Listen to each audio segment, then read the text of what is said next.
So I normally don't talk about Stone Cold Steve Austin on this channel for quite some time, but I think for the first time we're going to be talking about his heel run at WrestleMania 17 and why it was never needed in the first place.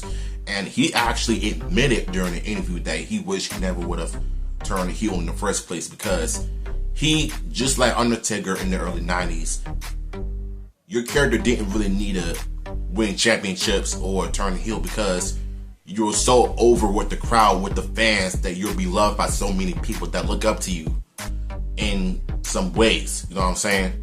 So I think his heel turn at WrestleMania 17, even though it's iconic, but you kind of feel like something was not going to go right with his heel run throughout 01. So yeah, let's just go ahead and get to it.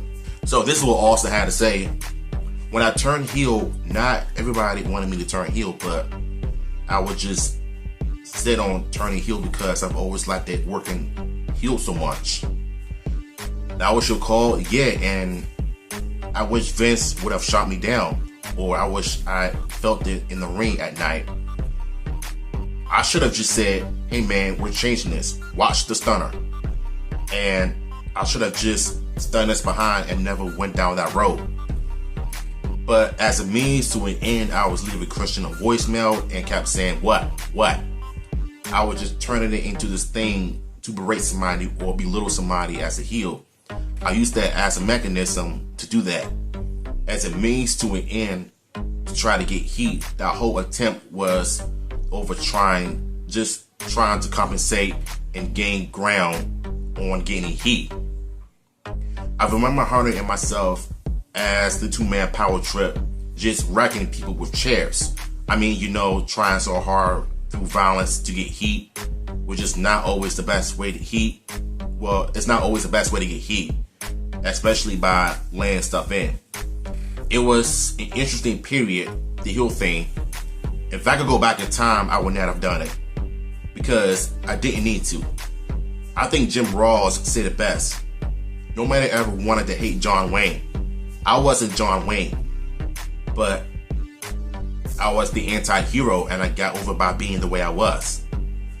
So to turn bad to try to do worse things, it didn't work. It wasn't successful.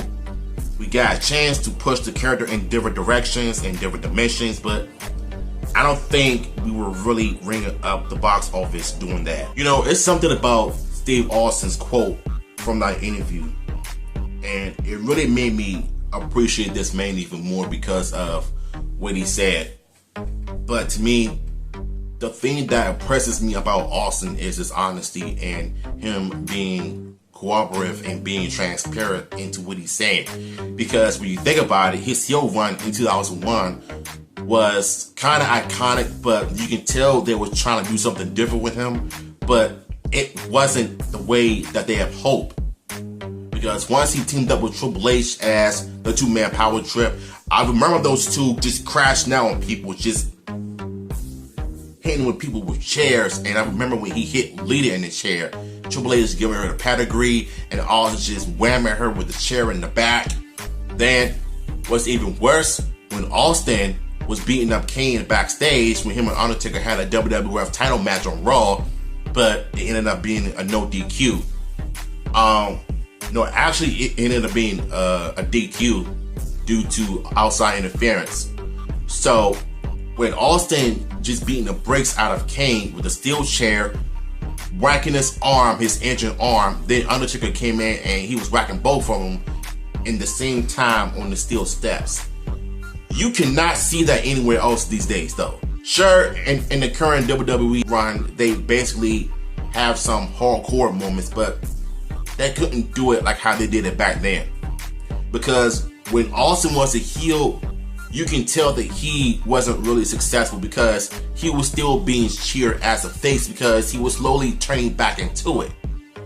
Especially around that time after the invasion was over at the Survivor Series, he turned back heel, and that's how you knew that the heel run was never really that great in the first place.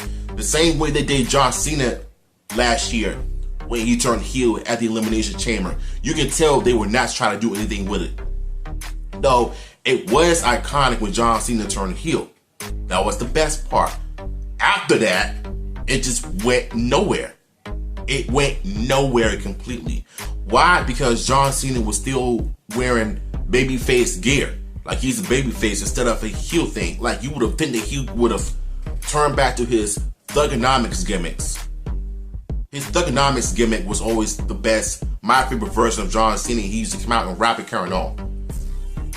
But nowadays, this Super Cena gimmick, I didn't like it. But I feel like him turning heel was a waste of time. There was no point of him turning heel in the first place if you're not going to utilize his character and do something about it. He may have cut some good promos here and there, but he was still being seen and recognized as a babyface. Same with Austin in 2001. He was recognized as a babyface. Started doing some comedy skits as a babyface. So you can tell that he was not really that great as a heel. It worked when he became Stone Cold Steve Austin after that horrible gimmick he was called the Ringmaster, where he debuted in the WWF along with Ted DiBiase. Then when he debuted the Stone Cold Stunner, you just knew that they were on to something good. That was the start of the career of the Rattlesnake. So I kind of like what Austin said because he was being honest with what he said. You know, his heel run did not need to happen. And like he said, if he could go back in time, he wouldn't have done it. So, 2001, WrestleMania 17 will always be the absolute best WrestleMania pay-per-views of all time. So, yeah, shout out to Stone Cold Steve Austin for being honest with his heel run. What y'all thoughts on this, man? Link to the article will be in the description.